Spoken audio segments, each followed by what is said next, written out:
இரு இரு, என்னையவ இப்படி பேசுற? இப்ப என்ன பண்ற மட்டும் பாரு. அட இன்னொன்னு சொல்ல மறந்துட்டேன் பாரு. என்ன?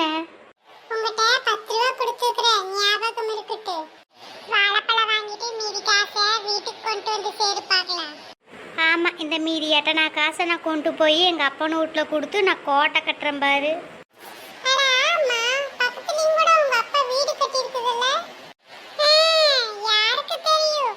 என் பையன் சம்பாதிக்கிறதெல்லாம் திருட்டுத்தனமா அங்கதான் போகுது என்னமோ. அத்தை, வாய் இருக்குதுன்னு கண்டதை கடித பேசாதீங்க. நான் கொண்டு போய் கொடுத்தது பாத்தீங்களா? எது பண்றவங்க எல்லாம் தெரியற மாதிரி தான் பண்ணுவாங்களா? எல்லாம் கண்டும் காணாம எல்லாம் இந்த கையில வாங்கி அந்த கைக்கு தெரியாத மாதிரி தான் பண்ணுவாங்க. நினப்புதான் பொழப்ப கெடுத்துச்சா. ஏரோட்ட போச்சா எரும மாடு, அதை எட்டி பார்த்துச்சா குறும்பையாடு. நான் அப்படிக்கு இப்படி கொண்டு போய் கொடுத்துட்டேன்னா உங்க பையனை சும்மா விடுவாரா? யாரு அவனா? அவன்லாம் உன்னை மிரட்டுற மாதிரி இருந்திருந்தா நீ எதுக்கு இந்த வாய் பேசுற? நான் தான் இங்க வாய் பேசுறேன், மத்தவங்க யாருமே வாய் திறக்கிறது இல்ல பாரு. புலம்புறத பாரு. என் பையனும் வாயில்லா போச்சு. அவ ஒன்றும் தெரியாம இருந்தனால தானே உங்க அப்பனோட பெரிய வீடா கட்டி போட்டாங்க. ஏனுங்கத்த என்னங்கத்த கொஞ்சம் கூட மண்டையில மசாலா இல்லாம பேசிட்டு இருக்கிறீங்க? யாரு மண்டையில மசாலா இல்லாம பேசிட்டு இருக்கறா? நான் அப்படி என்ன இல்லாத பொல்லாத சொல்லி போட்டேன். உங்க அப்பனோட வீடு கட்டிக்கிறாங்களா இல்லையா அது முதல்ல சொல்லு. பாரு பாரு, மறுக்க மறுக்க சொன்னதவே சொல்லிட்டு இருக்கிறீங்க. விட்டா ஊருக்குள்ள யார் வீடு கட்டினாலும் நான் தான் காசு கொடுத்தேன்னு சொல்லுவீங்களா அட்டக்குது? நீ எது சொன்னாலும் அதுதான் உண்மை.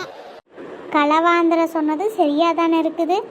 பாப்பாத்தி தின்னாளா பழைய சோறு, கேட்கறவங்கிட்ட சொன்னாளா கறி சோறுன்னு?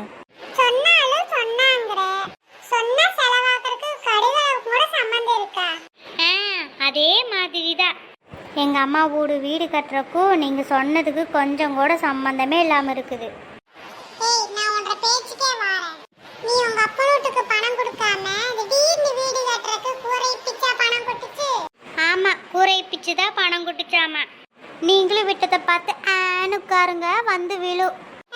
நான் கணக்கா விட்டதை பார்த்து வாயை பொளந்துட்டு உட்கார்ந்துருந்தா கரெக்டா அந்த நேரம் பள்ளி வாயில விழுந்து நான் புழக்க போட்டேன்.